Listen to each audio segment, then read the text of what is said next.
Hello everyone, Assalamu alaikum. Welcome back to my channel Daily Cooking by Bokul. আজকে আমি আপনাদের সাথে একটি দারুণ রেসিপি শেয়ার করব। সুজি দিয়ে দারুণ একটি রেসিপি তৈরি করব। তৈরি করার জন্য চুলায় একটি প্যান বসিয়েছি। এখানে 1.5 কাপ পানি দিয়েছি।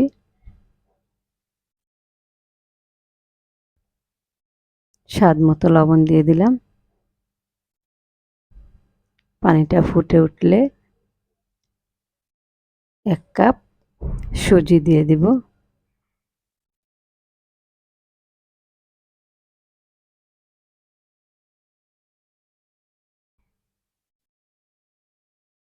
হালকা আঁচে সুজিটা ভালো করে সিদ্ধ করে পানি শুকিয়ে নিয়েছি।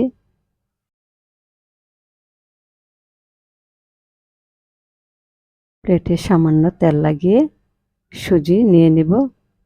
নিয়ে ভালো করে মথে নিতে হবে। আমরা রুটির ডো যেভাবে তৈরি করি সেভাবে মথে নিব।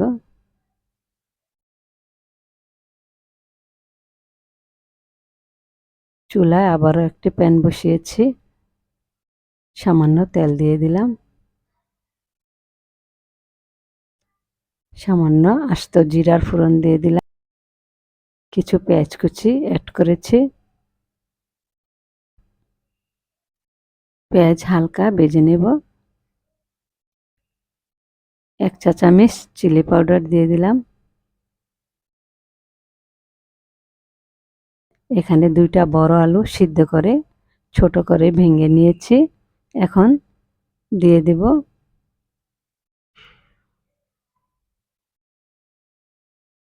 হালকা আঁচে ভালোভাবে নেড়েচেড়ে আলু ভেজে নেব। এখানে কিছু ময়দা নিয়েছি। সামান্য কালো জিরা দিয়ে দিলাম।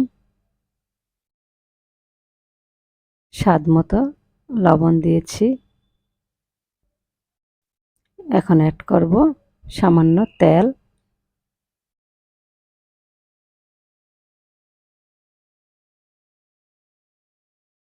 এক টেবিল চামচ চিলি ফ্লেক্স দিয়ে দিলাম। কিছু ধনেপাতা দিয়ে দিলাম। কিছু পানি অ্যাড করব। এভাবে পাতলা করে গুলিয়ে নিতে হবে। বাটিটা একপাশে আমি রেখে দিচ্ছি। সুজি ভালোভাবে মথে রুটি বেলে নিয়েছি। এভাবে ছোট করে গ্লাস দিয়ে কেটে নিয়েছি। আপনারা আপনাদের পছন্দ মতো শেপ দিতে পারেন। আলুর পুরটা এভাবে দিয়ে দিয়েছি। রুটির চেয়ে একটু মোটা করে বেলে নিয়েছি যেন পুরটা বের না হয়। এভাবে ভালো করে মুড়ে দিয়েছি। সবগুলা বানানো আমার হয়ে গেছে।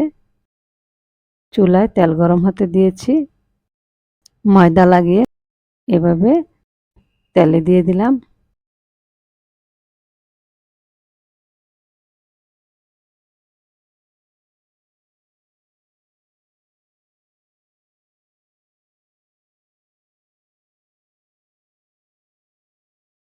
হালকা আঁচে উল্টে পাল্টে ভেজে নিব। ব্রাউন কালার হয়ে আসছে। 2 পাশই ভালোভাবে ভাজা হয়ে গেছে। এখন তুলে নিব। নাস্তাটা খেতে খুবই ভালো লাগে, ক্রিস্পি হয়। দেখুন ভিতরটাও ভালোভাবে সেদ্ধ হয়েছে।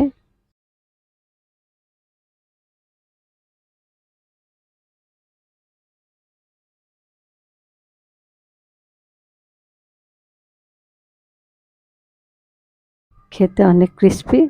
নরমালভাবে এই নাস্তাটা আমরা বানাতে পারি খুব সহজেই। আমার কাছে খেতে ভালোই লেগেছে। আশা করি আপনাদের কাছেও ভালো লাগবে। ভিডিওটি ভালো লাগলে সাবস্ক্রাইব, লাইক, শেয়ার করতে ভুলবেন না। যারা করেছেন তাদের অসংখ্য ধন্যবাদ। আগামী দিন নতুন রেসিপি নিয়ে হাজির হব। আজ এ পর্যন্তই। আল্লাহ হাফেজ।